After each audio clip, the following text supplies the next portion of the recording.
Misi robotik Yutu-2 Tiongkok menuju ke sisi gelap bulan diluncurkan pada tanggal 7 Desember 2018. Hampir sebulan kemudian, pada 3 Januari 2019, rover ini berhasil mendarat di kawah Von Karman di dekat kutub selatannya.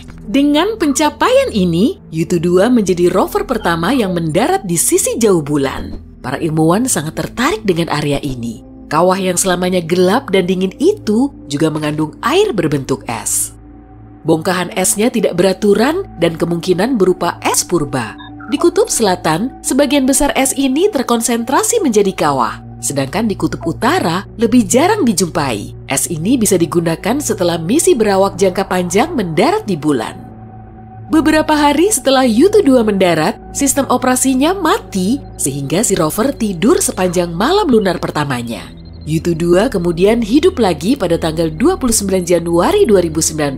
Semua peralatannya berjalan secara normal. Pada hari lunar pertamanya, Yutu-2 menempuh jarak 119 meter. Satu hari lunar berlangsung selama sekitar 14 hari dan malam harinya juga sama. Rover ini menjelajahi bulan saat siang hari karena mati pada malam hari. Hal ini sudah menjadi rutinitasnya. Pada hari lunar ke-8, Yutu-2 menemukan objek menakjubkan. Temuan ini membuat para ilmuwan menunda semua rencana lain dalam misi. Mereka serius mencari tahu materi aneh yang terdeteksi itu. Awalnya, hari itu sama saja dengan hari biasa. Pada tanggal 25 Juli 2019, Yutu-2 mulai bergerak menyusuri kawah kecil bekas benturan benda langit. Rover ini dibantu dan dimonitor oleh tim pengemudi dari Pusat Kendali Ruang Angkasa Beijing. Pada tanggal 28 Juli, tim sudah bersiap untuk mematikan rover agar bisa tidur siang. Matahari sudah meninggi, maka tingkat radiasi dan suhunya juga sangat panas. Keduanya bisa merusak mesin. Sebelum mematikan Yutu-2, mereka mengamati foto-foto yang diambil dengan kamera utama. Kemudian, mereka melihat kawah kecil berisi materi yang sangat berbeda dari lanskap di sekitarnya. Karena tidak bisa mendeteksi zat yang mirip gel itu, rover ini pun digerakkan untuk memeriksa temuan aneh tersebut. Yutu-2 perlahan mendekati kawah untuk memeriksa materi berwarna tak biasa itu. Mesin itu dilengkapi dengan peralatan khusus yang mendeteksi pantulan cahayanya. Alat ini diharapkan bisa membantu mereka memahami struktur materi tersebut. Sayangnya, temuan ini tetap menjadi misteri selama lebih dari setahun. Wajar saja, temuan dan fakta yang awalnya tidak disertai gambar ini telah membuat dunia bertanya-tanya. Penjelasannya cuma sebatas, materi ini terlihat seperti gel berkilau dengan warna sembarang. Tentu terkesan ganjil karena permukaan bulan kering dan berdebu. Dan akhirnya, misteri ini terpecahkan juga. Para peneliti telah menganalisis informasi yang diterima. Sesuai perkiraan, materi itu tersusun dari batuan breksi terang kehijauan dalam sampel berukuran maksimum 51 cm x 15 cm. Wujudnya mirip salad jeli isi buah. Saat dilelehkan, batuan ini akan terlihat seperti kaca. Batuan breksi tersusun atas potongan batu tajam yang menyatu karena zat kapur. Sampel yang ditemukan di sisi jauh bulan tersusun dari campuran berbagai mineral. Zat penyusun utamanya berupa silikat, salah satu komponen yang paling banyak terdapat pada kerak bulan dan kerak bumi. Di dalam sampel itu juga ada sedikit kaca, berarti materi itu terbentuk selama letusan gunung berapi. Tapi, aktivitas vulkanik di bulan sudah berhenti sejak 3 miliar tahun lalu. Karena itulah, para peneliti sangat ragu kalau temuan luar biasa ini disebabkan oleh aktivitas vulkanik. Kemungkinan penyebabnya adalah asteroid, komet, atau meteorit raksasa yang pernah menghantam bulan. Dalam benturan itu, tekanan dan suhunya sangat tinggi sehingga banyak batuan langsung meleleh. Sebagian di antaranya cepat dingin dan terbentuklah kaca. Sisanya terakumulasi di kawah bekas benturan dan perlu waktu lama agar dingin. Maka terbentuklah batuan baru. Materi itu kemungkinan tidak terbentuk di kawah Von Karman, tapi di kawah Vincent dan Alder yang berdekatan. Lubang yang ditemukan berdiameter maksimum 2 meter, jadi materi yang terbentuk pastilah tidak lebih dari 2,5 cm. Tapi ukurannya terlalu kecil untuk bisa menghasilkan batuan breksi sebesar itu. Menariknya, materi itu menyerupai sampel yang diambil oleh misi Apollo NASA. Salah satunya tersusun dari pecahan mineral berwarna gelap yang saling menyatu. Di dalamnya juga terkandung sedikit kaca berkilau. tapi belum bisa dipastikan kesamaan materi itu dengan temuan Yutu 2. Saat rover itu mengambil foto dan mengukurnya, bulan dalam kondisi redup sehingga kualitas gambarnya tidak begitu bagus. Para ahli di Apollo NASA punya misi memeriksa area bulan yang belum pernah dijelajahi. Karena itulah, mereka tidak punya sampel apapun yang bisa dibandingkan dengan materi terang kehijauan yang ditemukan Yutu 2. Tapi kalau dugaan mereka ternyata benar, artinya sisi jauh bulan kemungkinan sangat mirip dengan sisi yang menghadap ke bumi. Memangnya apa sih istimewanya sisi gelap dari satelit bumi ini dan kenapa kita tidak bisa melihatnya? Penyebabnya yaitu fenomena penguncian pasang surut. Satu-satunya satelit alami bumi ini berotasi pada porosnya selama 27 hari. Selama itu pula, bulan mengorbit planet kita. Karena inilah kita selalu melihat sisi bulan yang sama. Tepatnya, kita bisa melihat 59% dari permukaan bulan. Jadi, dalam 1 tahun, kita bisa sekilas melihat sisi jauh bulan. Sisi bulan yang tidak bisa kita lihat berbeda dari sisi yang menghadap bumi karena tidak punya titik hitam kasat mata di malam hari. Titik ini berupa permukaan basalt bulan yang disebut lunar Maria dan terbentuk oleh letusan gunung berapi purba. Peristiwa ini terjadi sekitar 3-4 miliar tahun lalu. Sisi jauh bulan didominasi kawah dan gunung tinggi, jadi bukan berupa dataran.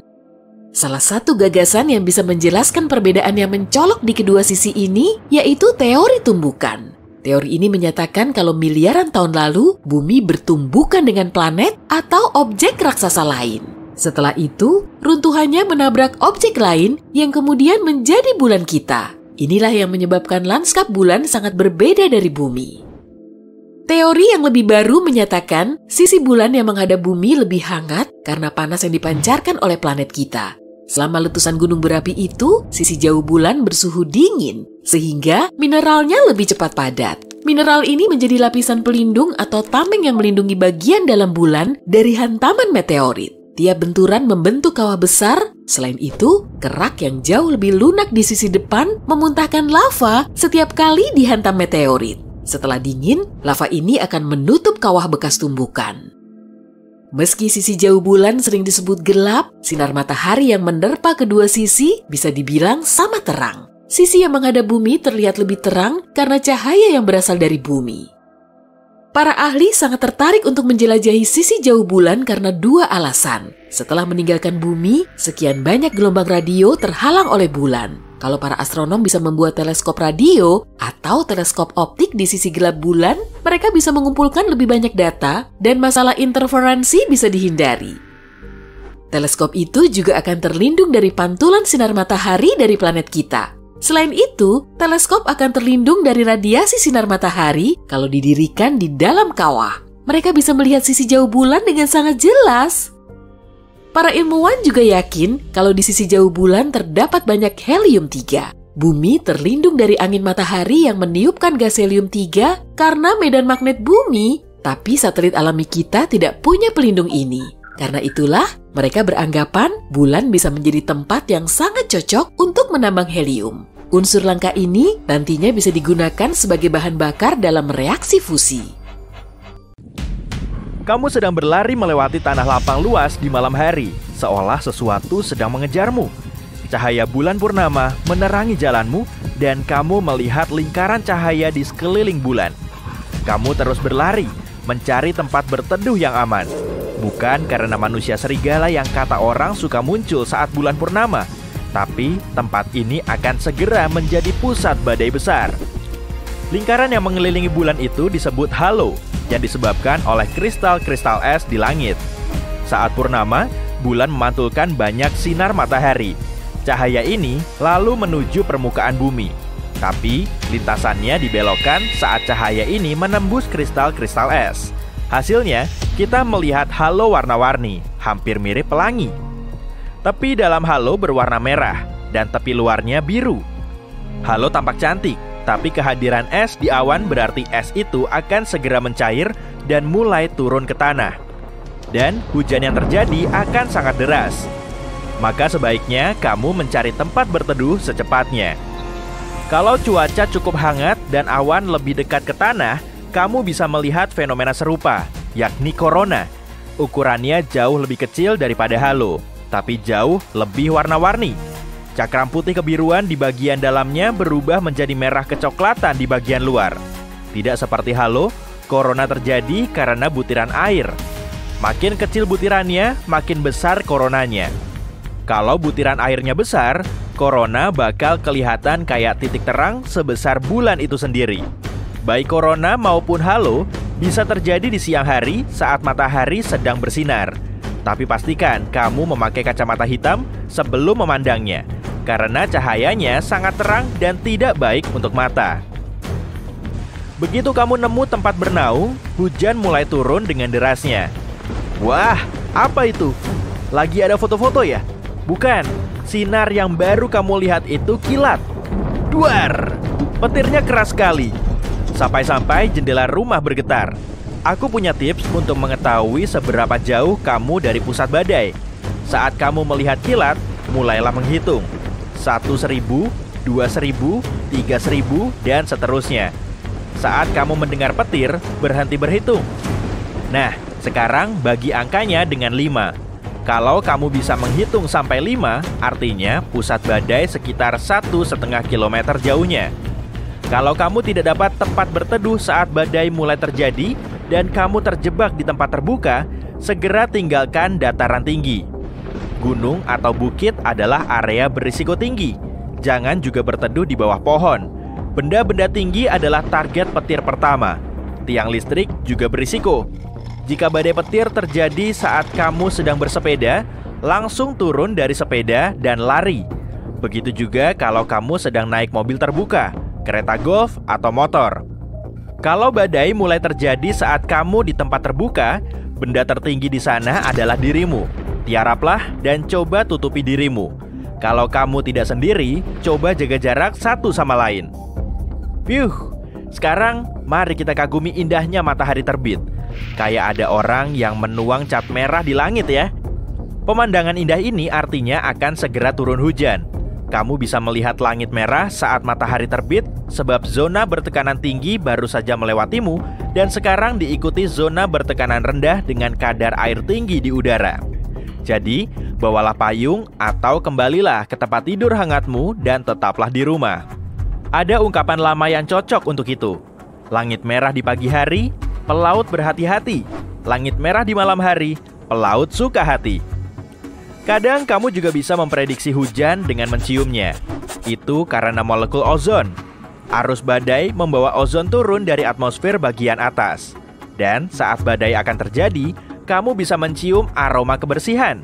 Kayak kamu habis ngepel lantai dengan air bersih. Indera penciumanmu menjadi lebih sensitif sebelum hujan. Bukan karena hidungmu, tapi karena udara yang lebih lembab. Bunga-bunga menebarkan harumnya dan molekul air menempel padanya, menyebarkannya dengan lebih baik. Itu sebabnya aroma bunga terasa berbeda kalau kamu menciumnya di luar atau di dalam rumah kaca yang lembab. Tumbuhan juga bisa membantumu memprediksi perubahan cuaca. Kalau kamu menyentuh rumput yang basah di pagi hari, artinya hari itu akan cerah. Air di rumput itu adalah embun. Embun muncul kalau suhu saat malam dingin. Langit cerah membuat bumi mendingin, dan molekul-molekul uap air di udara berubah menjadi cairan yang menempel di berbagai permukaan. Coba perhatikan daun-daun di pohon. Terkadang daun-daun bisa terbalik. Contohnya, daun maple. Daun maple sangat baik merespon naiknya kelembapan sebelum hujan. Tangkainya menjadi sangat lunak sehingga angin bisa membalikannya. Tapi indikator terbaik adalah buah pinus. Biji pinus ada di dalam buah pinus, tepat di bawah sisik-sisiknya. Biji ini harus tetap kering, agar angin bisa menerbangkannya sampai jauh dan tanaman baru bisa tumbuh darinya. Maka, jika merasa akan turun hujan, pohon pinus memerintahkannya untuk menutup buahnya. Lalu sisik-sisiknya menutup, melindungi biji-biji itu dari air. Daripada bosan mengikuti presenter perakiraan cuaca, ikuti saja hewan dan serangga. Pernah mendengar bunyi jangkrik? Jangkrik bisa menjadi termometermu loh. Atur timer selama 15 detik dan hitung berapa kali jangkrik mengerik. Tambahkan 37 dan totalnya adalah suhu di luar dalam Fahrenheit. Itu karena suhu udara memengaruhi metabolisme jangkrik. Jangkrik bisa berbunyi lebih lambat atau cepat tergantung seberapa hangat suhu udara. Jadi, singkirkan termometermu dan piara saja jangkrik. Nah, kalau kamu nggak suka serangga, lihat aja burung-burung di langit. Kalau burung terbang tinggi, hari akan cerah dan terik. Tapi kalau akan hujan, tekanan udara mencegah burung terbang tinggi. Kamu mungkin melihat burung terbang rendah berkelompok, karena mungkin sedang mencari tempat bernaung. Jadi, walau langit cerah, tekanan udara bisa memberitahu bahwa hujan akan turun. Kalau tinggal di dekat sungai atau danau, kamu bisa mendengar katak bernyanyi. Tapi pasti kamu nggak ngerti, karena mereka pakai bahasa katak. Amfibi ini bernyanyi nyaring, khususnya sebelum hujan deras turun. Biasanya, katak suka cuaca yang basah, jadi itu ungkapan rasa senang mereka. Hujan juga waktu terbaik bagi katak betina untuk bertelur. Jadi mereka bernyanyi nyaring untuk mencari pasangan. Aduh, kamu digigit nyamuk. Kalau nyamuk menjadi sangat agresif, lebih baik kamu cepat-cepat mencari tempat berlindung. Serangga itu berusaha makan lebih banyak, kalau tidak akan kelaparan selama badai. Udara hangat yang lembab juga membuat kita berkeringat lebih banyak, jadi nyamuk lebih tertarik. Serangga juga terbang berkelompok sebelum badai. Mereka suka kelembapan di udara dan mulai terbang berputar-putar sambil menari. Tapi kemudian menghilang. Artinya, kamu punya waktu 1 jam sebelum hujan deras mulai turun. Untuk memprediksi cuaca esok hari, kamu harus mengamati lebah. Jika besok akan hujan, lebah akan kerja lembur. Mereka menyerbuki bunga dengan giat, sebab tahu besok tidak akan bisa meninggalkan sarang karena hujan. Tupai bisa memprediksi cuaca sepanjang musim. Hewan ini biasanya menimbun makanan untuk musim dingin. Dan jika tupai mulai melakukan ini sejak awal, berarti musim dingin akan parah. Kamu bisa melihat tupai berlarian mencari biji ek. Tupai menyimpannya dalam tanah dan lari untuk mencari biji berikutnya. Tupai sering lupa tempat menyimpan makanannya. Biji-biji ini pun tumbuh dan kita jadi punya banyak pohon baru berkat tupai. Hewan juga bisa memprediksi bencana seperti gempa bumi. Para ilmuwan pernah mengadakan penelitian di suatu area yang sering mengalami gempa bumi di Eropa. Mereka memasang pelacak pada sapi, anjing, dan domba. Sekitar 18.000 gempa bumi terjadi di sana selama itu. Kebanyakan tidak signifikan, tapi ada 12 gempa sebesar 4 skala Richter. Dan tiap kali menjelang gempa, para peneliti mencatat perilaku hewan aneh. Seolah-olah mereka sedang berusaha lari dari zona gempa. Para ilmuwan percaya hewan bisa merasakan ionisasi udara dalam bulu mereka sebelum bencana. Penciuman yang tajam juga memungkinkan mereka mencium gas. Gas ini berasal dari bawah tanah dan berusaha keluar melalui retak-retak kecil di permukaan. Catatan pertama perilaku hewan seperti itu ditemukan sejak masa Yunani kuno. Kucing, tikus, ular, dan lipan meninggalkan rumah-rumah mereka dan lari menyelamatkan diri berhari-hari sebelum gempa bumi menghantam Yunani. Sebagian ikan bisa memprediksi cuaca di areanya. Kalau hiu berada di dekat pesisir, belum tentu dia lagi cari makan loh. Mungkin dia sedang menghindari badai besar di laut. Pertanda terburuk di garis pantai adalah saat seluruh air mendadak surut. Kamu bisa melihat seluruh garis pantai dan bahkan ikan serta koral terdampar di darat. Cepat lari, sebab di sini akan segera datang gelombang tsunami besar yang bisa menghanyutkan semuanya. Sudah puluhan tahun sejak pendaratan perawak di bulan terakhir, Apollo 17 yang terjadi pada bulan Desember 1972. Bukankah sudah saatnya kita berpikir untuk kembali ke satelit berdebu kita dan bahkan mungkin tinggal di sana? NASA telah membuat janji tentang hal ini. Mereka bersiap untuk mengirim astronot ke bulan lagi, mungkin pada tahun 2025. Ini semua akan terjadi melalui program yang disebut Artemis. Program ini juga akan mengikut sertakan wanita pertama yang pernah menjelajahi permukaan bulan. Sekarang kamu mungkin bertanya, mengapa kita belum melakukannya? Seorang mantan administrator NASA mengatakan sesuatu yang menarik tentang masalah ini. Ini bukan karena masalah ilmiah atau teknologi. Masalahnya adalah proyek-proyek potensial memakan waktu terlalu lama dan terlalu mahal. Kamu tahu perjalanan luar angkasa, terutama jika melibatkan manusia, tidaklah mudah untuk dilakukan. Memang benar dalam beberapa tahun terakhir, NASA memiliki anggaran miliaran dolar. Kedengarannya seperti uang yang cukup banyak kan? Tidak jika kamu melihat daftar tugas mereka. Itu karena mereka harus mempertimbangkan semuanya, mulai dari teleskop dan proyek roket raksasa hingga misi yang juga menargetkan matahari, Jupiter, Mars, dan lainnya. Jika dilihat seperti ini, NASA harus pandai mengatur anggaran untuk mencapai semua tujuan tersebut. Namun ini bukan hanya karena masalah keuangan. Bulan sendiri cukup bermasalah. Bulan memiliki bahaya nyata yang tidak bisa dianggap enteng. Sebagai permulaan, permukaannya dipenuhi dengan kawah dan batu-batu besar yang tidak mudah untuk didarati. Lalu ada debu bulan atau regolith jika kamu ingin menyebutnya dengan nama ilmiahnya.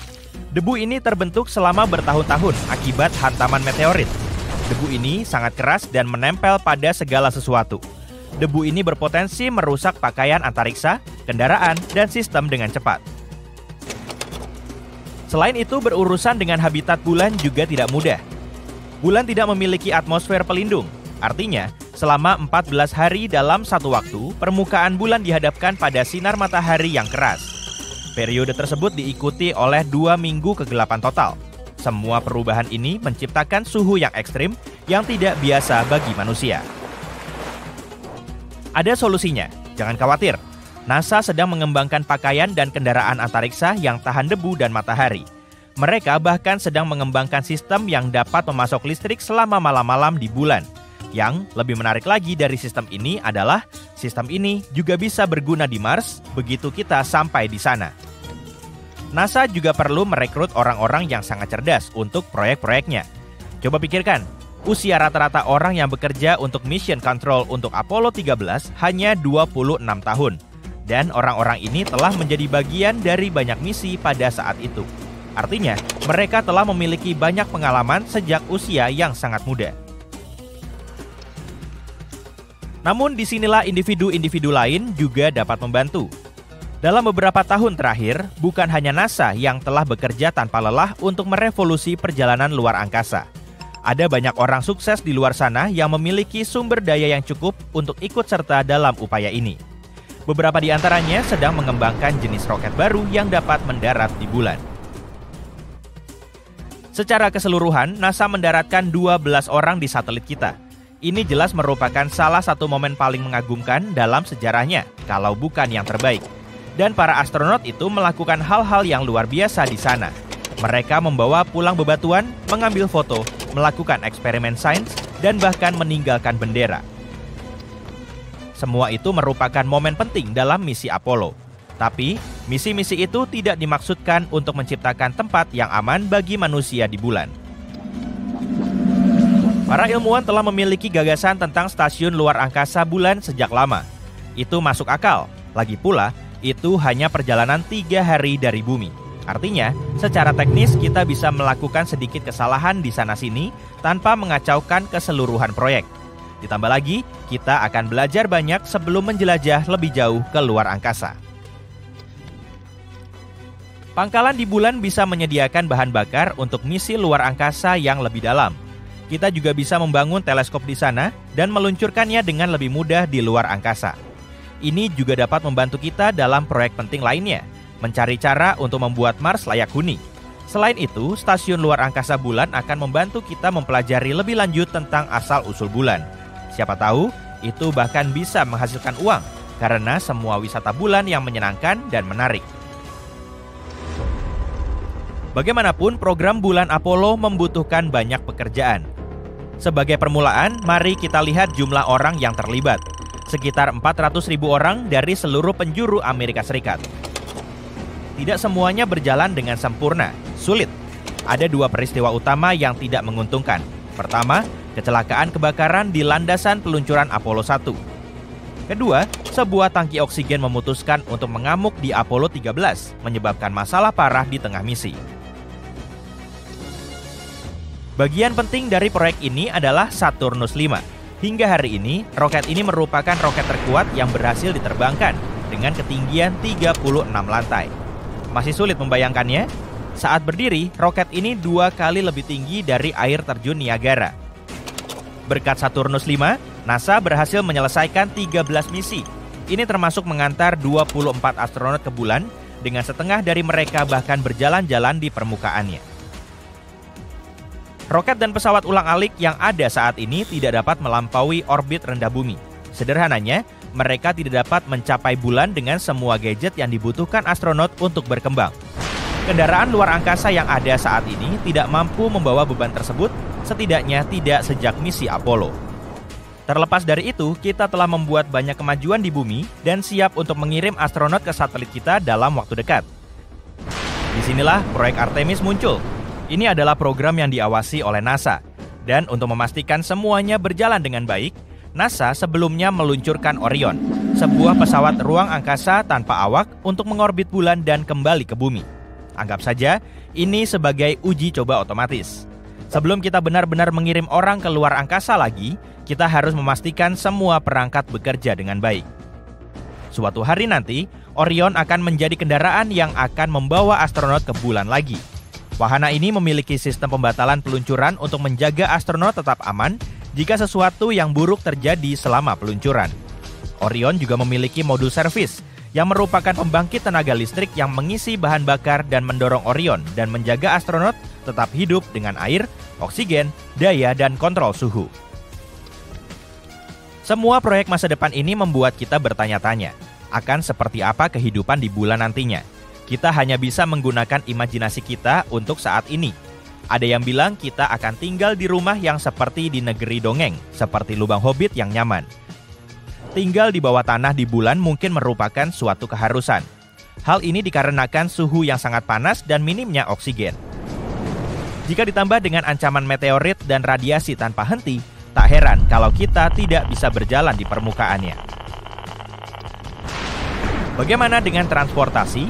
Perusahaan besar dan kecil sama-sama berusaha menciptakan perjalanan ke bulan yang ideal. Jika estimasi saat ini benar, satu jenis taksi bulan akan lepas landas secepatnya pada 2024. Tidak seperti roket yang ada saat ini, taksi luar angkasa ini tidak perlu berurusan dengan kondisi yang sulit saat memasuki atmosfer bumi. Akan lebih mudah bagi mereka untuk melakukan beberapa kali perjalanan pulang pergi. Untuk mendukung kehidupan di bulan, kita harus memiliki area khusus untuk taksi ruang angkasa agar bisa lepas landas dan mendarat dengan aman. Bayangkan sebuah landasan pendaratan di permukaan bulan yang datar dan kokoh, yang dilindungi oleh dinding-dinding untuk melindungi dari debu bulan. Bergerak di permukaan bulan juga akan menjadi lebih mudah. Kendaraan generasi berikutnya yang sedang kita bicarakan akan memiliki lingkungan yang dapat dikontrol. Artinya, kamu tidak memerlukan pakaian luar angkasa saat berada di dalamnya. Jika kamu ingin keluar dari kendaraan luar angkasa untuk sementara waktu, tentu saja kamu harus mengenakan pakaian luar angkasa. Baiklah, jadi kita sudah mendapatkan rumah dan kendaraan kita. Tapi bagaimana dengan bahan bakar? Disitulah bulan memberikan kita penyelamat. Gravitasi bulan yang lebih ringan berarti kita tidak membutuhkan banyak tenaga untuk melepaskan diri dari tarikannya. Ditambah lagi, bulan memiliki es, dan itu sangat berguna. Kita mungkin bisa mengubah es ini menjadi bahan bakar roket. Kita akan membutuhkan alat khusus di luar angkasa untuk membantu mengumpulkan es ini. Salah satu alat tersebut dinamakan Trident. Alat ini seperti bor, cocok untuk menggali permukaan es bulan. Robot pembantu lainnya akan mengubah es ini menjadi bahan bakar dan mengirimkannya ke pom bensin luar angkasa. Jika ini berhasil, roket-roket yang sedang dalam perjalanan ke Mars bisa mampir untuk mengisi bahan bakar sebelum melanjutkan perjalanannya. Oke, aku resmi menyerah pada harapan bahwa bulan terbuat dari keju. Wow, bahkan Gouda juga bukan. Bulan bulat yang mengilap atau pisang yang melengkung atau separuh koin tergantung pada fase yang sedang dilaluinya memiliki lapisan-lapisan berbeda di dalamnya. Sama seperti bumi, salah satu lapisan ini disebut inti dalam. Sekitar 20 tahun lalu, para ilmuwan mengamati bagaimana bulan berotasi. Dari data tersebut, mereka menyimpulkan bahwa bulan memiliki inti luar yang cair. Tapi, inti dalamnya sulit untuk dipelajari. Jadi, mereka tidak tahu apakah lapisan itu padat seperti batu atau lumer seperti cairan panas. Tapi sekarang, semua sudah lebih jelas. Para astronom telah mengumpulkan data dari berbagai misi, termasuk misi Apollo, di mana para astronot pergi ke bulan dan mengumpulkan informasi secara langsung. Selain itu, mereka juga menggunakan teknik khusus yang disebut data seismik. Metode ini mempelajari bagaimana gelombang suara bergerak melewati benda-benda. Contohnya gempa bumi di bumi. Ketika gempa bumi terjadi, tercipta gelombang yang merambat di dalam tanah. Para ilmuwan dapat mendeteksi dan menganalisis gelombang ini untuk mempelajari interior bumi.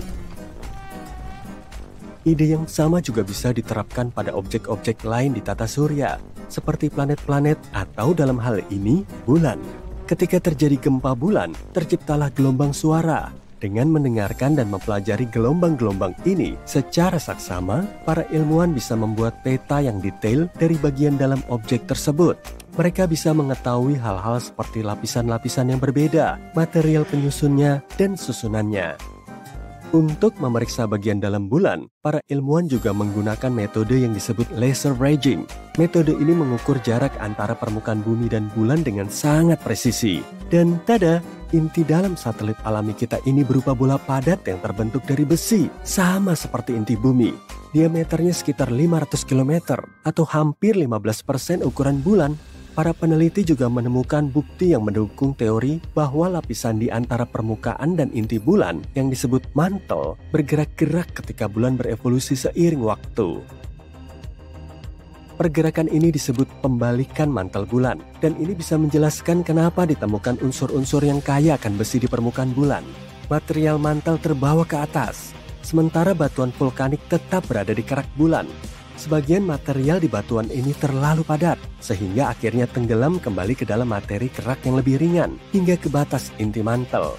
Ini seperti sebuah siklus di mana material mantel bulan naik selama aktivitas vulkanik, membawa elemen-elemen yang kaya akan besi ke permukaan, lalu tenggelam kembali ke bawah. Ada misteri lain yang coba dipecahkan oleh para ilmuwan, yaitu penyebab medan magnet bulan melemah dan nyaris menghilang seiring waktu. Tampaknya, setelah kita tahu tentang inti besi dan pembalikan mantel global, kita mungkin akan mendapatkan lebih banyak jawaban tentang medan magnet bulan. Dengan mengetahui seperti apa inti dalamnya, kita bisa lebih memahami sejarah bulan dan juga seluruh tata surya.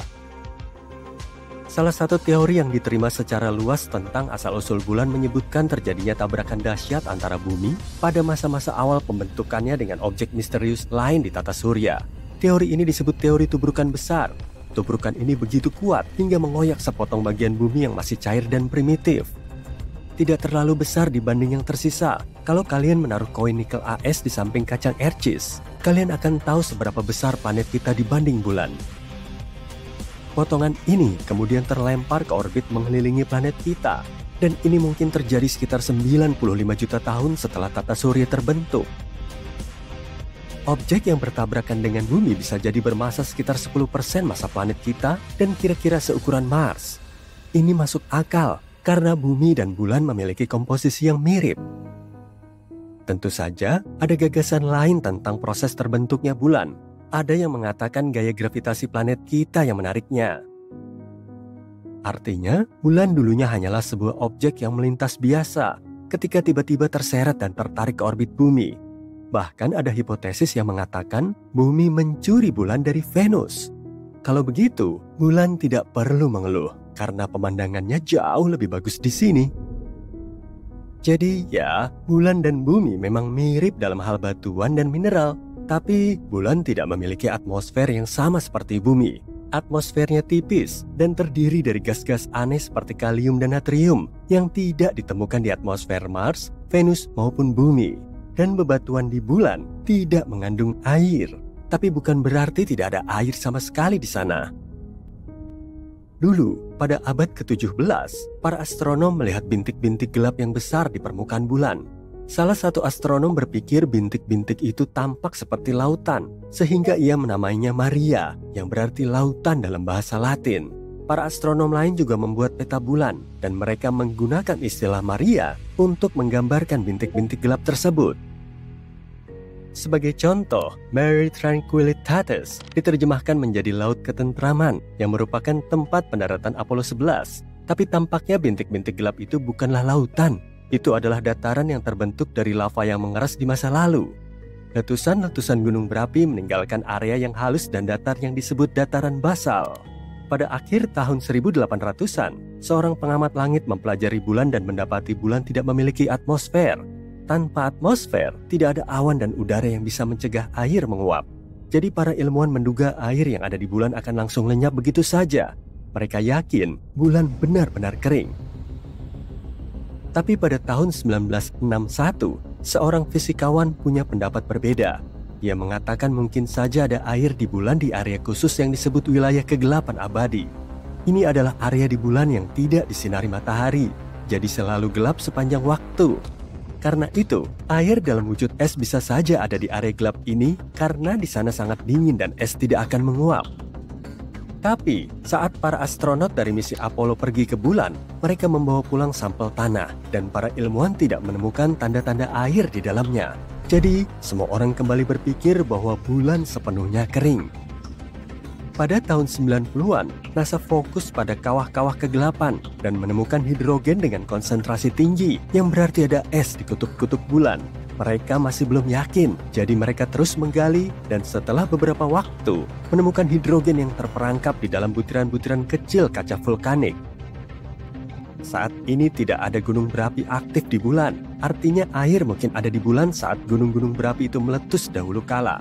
Ditambah lagi, mungkin ada lebih banyak air di masa-masa awal bulan. Pada tahun 2020, misi Sofia NASA menunjukkan apa yang sudah lama kita cari-cari, bahwa memang ada air di bulan. Ternyata, air itu tersembunyi di dalam butiran debu bulan atau menempel di permukaan di area bulan yang disinari matahari. Jadi tidak ada lautan seperti di bumi, tapi setidaknya ada air. Yang jadi pertanyaan, bagaimana air bisa ada di sana? Tampaknya bulan memiliki riwayat penuh gejolak pada masa pembentukannya, seperti halnya sebagian besar planet dan bulan di tata surya. Ada bukti bahwa air di bulan berasal dari komet-komet yang menghantam permukaannya di masa lalu, atau bahkan mungkin masih terus berdatangan dari komet-komet yang menghantam bulan saat ini. Kita bicara soal situasi kacau, di mana mikrometeorit es bertabrakan dengan permukaan bulan. Dan debunya menciptakan kekacauan yang lebih besar lagi saat berinteraksi dengan angin matahari. Tapi kita masih menunggu untuk mengetahui lebih lanjut tentang ini. Hal ini karena, seperti yang kita tahu, saat bicara tentang air, kita juga bicara tentang kehidupan. Itulah kenapa kita ingin tahu lebih banyak tentang misalnya semua es yang tersembunyi di kawah kutub di bulan. Mungkin es itu bisa mengajari kita lebih banyak tentang bagaimana kehidupan terbentuk di bumi. Mungkin komet yang membawa semua elemen yang dibutuhkan ke sini. Lalu, bagaimana kalau ada juga elemen-elemen itu yang terjebak dalam es di bulan?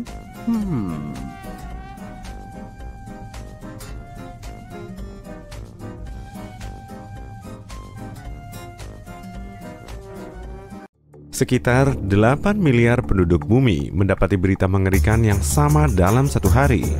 Seseorang melihatnya di TV, yang lain mendengarnya lewat HP saat scrolling media sosial atau mendengarkan musik. Beberapa melihat kabar ini dalam mimpi saat tidur. Seseorang memberi kabar dalam semua bahasa untuk memastikan semua orang memahaminya. Aku punya kabar baik dan buruk untuk kalian. Mari mulai dari berita buruk. Kalian semua adalah karakter dalam video YouTube dan bulan planet kalian akan terbelah dua. Bagi para penonton, ini akan menjadi cerita hipotetis.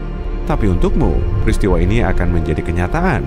Kabar baiknya, aku cuma bercanda. Tidak ada kabar baik, tapi jangan khawatir. Kiamat takkan dimulai di planet kalian. Mungkin cuma terasa sedikit. Semoga hari kalian indah. Awalnya, seluruh penduduk panik. Lalu, beberapa hari kemudian, semua orang kembali tenang. Mungkin itu cuma halusinasi massal, dan bulan akan baik-baik saja? Rupanya, ilmuwan telah menemukan sumber bahayanya. Sebuah meteorit kolosal terbang ke arah kita dari kedalaman angkasa luar yang jauh. Meteorit ini super cepat dan lumayan pipih, tapi punya tepi tajam. Untungnya, meteorit ini cuma akan melewati bumi dalam jarak beberapa ribu kilometer. Tapi bulan tak seberuntung bumi. Meteorit itu terbang ke satu-satunya satelit alami bumi kita, tepat di tengahnya. Jadi, meteorit ini akan menembus bulan, melewati planet kita, dan terbang ke angkasa yang jauh lagi. Saat ini terjadi, semua orang tak bisa berpaling dari bulan. Meteorit itu memotongnya sempurna menjadi dua. Jadi, apa yang harus kita lakukan sekarang? Akankah bumi selamat? Satelit kita terbelah jadi dua bagian yang sama. Untungnya, keduanya tidak terbang menjauh satu sama lain. Gravitasi besar bulan menarik kedua bagiannya kembali seperti magnet. Ilmuwan yakin kedua bagian itu akan terhubung lagi dalam 2 miliar tahun dan bulan akan pulih seperti dulu. Tapi hal paling keren adalah kita tak akan merasakan perubahan apapun. Semua orang di seluruh dunia merayakan kabar baik ini. Suara itu salah. Tapi kemudian masalah lain muncul. Meteorit besar berbentuk sepatu terbang dari angkasa luar terdalam menuju kita, memasuki tata surya dan mendekati bumi dengan kecepatan tinggi. Sepatu luar angkasa itu menabrak setengah bagian bulan dan kemudian terbang menjauh. Sekarang, bulan dipastikan terbelah menjadi dua bagian. Bagian sisanya tetap di tempat yang sama, sementara yang kedua terbang ke arah kita. Hujan meteor kecil dimulai di bumi karena pecahan bulan yang jatuh, tapi dampaknya tidak terlalu buruk. Sebagian besar bebatuan ini terbakar di atmosfer. Tapi hampir seluruh bagian yang terbelah terpecah di sekitar orbit planet kita dan membentuk sabuk batu. Sekarang, bumi seperti Saturnus. Pecahan yang berputar menghancurkan sebagian satelit buatan kita. Komunikasi dan internet bekerja tidak konsisten. Manusia butuh beberapa tahun untuk memulihkan koneksi yang stabil. Stasiun luar angkasa internasional pun tak ada lagi. Untungnya, semua astronot berhasil kembali ke bumi sebelum separuh bulan itu mencapai mereka. Jadi, batuan bulan berterbangan mengelilingi bumi dan orang-orang melihat separuh bulan di langit. Hidup tak banyak berubah selama beberapa hari pertama, tapi mereka yang tinggal di pinggir laut dan samudra merasakan dampaknya. Bulan memengaruhi pasang dan surut dengan mengelilingi bumi dan membuat lautan berbentuk oval. Ada pasang saat bulan lebih dekat dan ada surut saat bulan jauh. Tapi sekarang jadwalnya berubah. Setengah bulan menarik lebih sedikit air. Ya, bulan kehilangan setengah beratnya dan mulai mendekati bumi. Tapi gaya gravitasinya menjadi lebih lemah. Burung laut, banyak spesies ikan, penyu, dan hewan pantai lainnya mungkin tak bisa bertahan dari perubahan ini. Naluri alami mereka yang terkait dengan bulan membantu mereka menentukan waktu untuk mencari makanan, berkembang biak, dan terbang ke selatan. Misalnya, penyu kecil mengharapkan air pasang yang kuat di pagi hari. Mereka lari ke air, tapi air tak sampai ke mereka. Penyu tidak bisa bersembunyi di laut tepat waktu dan menjadi santapan burung camar. Kepiting tak bisa bertelur karena air pasang mulai lebih awal dari biasanya. Serigala pun menggila di hutan. Mereka melolong keras setiap malam dan tak bisa berhenti. Seluruh alam tak bisa memahami apa yang terjadi. Tubuh manusia juga merasa tidak nyaman. Banyak orang mengalami tekanan darah rendah dan tinggi, dan beberapa mengalami sakit kepala parah. Setengah bulan mengubah seluruh ekosistem bumi. Beradaptasi dengan kondisi baru akan memakan waktu beberapa puluh atau mungkin ratusan tahun. Beberapa minggu berlalu dan orang-orang menyadari kini hari menjadi lebih pendek. Bulan selalu memperlambat rotasi bumi dan menjadikan satu hari bertahan 24 jam. Bumi berputar lebih cepat sekarang. Malam dan pagi datang lebih awal dari biasanya. Kecepatan rotasi bumi meningkat dan mengurangi jumlah jam per hari menjadi 15 jam. Orang-orang mengalami insomnia atau tidur berlebihan. Tubuh butuh waktu untuk membiasakan diri. Jadwal kerja berubah di seluruh dunia. Sebelumnya, kita datang ke kantor pukul 9 pagi dan pulang pukul 6 sore. Sekarang, kita datang pukul 7 pagi dan pulang pukul 2 siang. Waktu tidur menjadi lebih pendek dan orang-orang sangat sedih karenanya. Kemajuan melambat karena waktu kerja yang singkat. Teknologi masa depan kini terlambat 20-30 tahun. Gaji per jam tetap sama, jadi semua bos membayar lebih sedikit untuk jam kerja yang lebih sedikit. Bulan yang utuh menstabilkan cuaca dan iklim di bumi. Lihat saja Mars, dia punya 2 bulan kecil. Mereka dengan cepat berputar di sekitarnya dan mengguncang Mars di sekitar poros. Akibatnya, angin kencang, badai pasir, dan badai petir sering terjadi di planet merah. Sekarang, separuh bulan yang mendekati kita membuat bumi keluar dari rotasi stabil dan mengubah suhu musiman dunia. Di tempat panas, udaranya makin panas dan badai salju mengamuk di daerah-daerah dingin. Hujan besar pendek pun terjadi alih-alih cuaca cerah. Angin sepoi-sepoi bisa berkembang menjadi badai dan ombak kecil menjadi tsunami. Musim berubah lebih cepat, musim dingin lebih dingin, dan musim panas lebih panas. Perubahan rotasi planet memengaruhi medan magnet bumi. Karena kompas dan sistem navigasi sekarang tidak stabil, kita perlu menghitung ulang di mana utara dan selatan berada. Burung tak bisa terbang ke selatan untuk menunggu musim dingin karena mereka tak tahu arah terbangnya. Kompas alami mereka rusak. Beberapa ratus tahun berlalu, kita sepenuhnya terbiasa dengan kondisi baru bumi. Spesies hewan dan ikan baru telah muncul. Burung bisa menavigasi langit dengan bantuan bulan lagi. Ekonomi planet telah pulih. Upah per jam menjadi lebih tinggi. Orang-orang sekarang tidur cukup dalam 5 hingga 6 jam sehari dan bekerja selama 4 hingga 5 jam. Pengurangan siang dan malam juga memengaruhi industri hiburan. Film sekarang berlangsung 1 jam. Satu episode sejumlah serial TV cuma berdurasi 30 menit. Hidup berjalan lebih cepat. Rata-rata orang sekarang hidup sampai 96 tahun. Bahkan perjalanan waktu tidak berubah sama sekali, cuma perhitungannya saja. Beberapa ribu tahun berlalu, orang-orang kini terlihat berbeda. Sekarang kita punya mata besar yang menyerap lebih banyak cahaya. Bulan setengah tak bersinar seterang bulan utuh, jadi malam menjadi lebih gelap. Mata manusia butuh beberapa ribu tahun untuk mengembangkan kemampuan melihat jelas dalam kegelapan baru ini. Hewan perlu bernavigasi lebih baik dalam kondisi ini, jadi mata mereka juga lebih besar dan lebih sensitif. Selama periode ini, manusia membersihkan orbit batuan bulan. Beberapa stasiun luar angkasa terbang mengelilingi planet kita lagi. Dan sekali lagi, manusia mendengar suara aneh yang pernah memberitahu bahwa mereka semua adalah karakter dalam video YouTube hipotetis. Kali ini, suara itu berkata, ceritamu berakhir karena videonya berakhir. Maaf, selamat malam.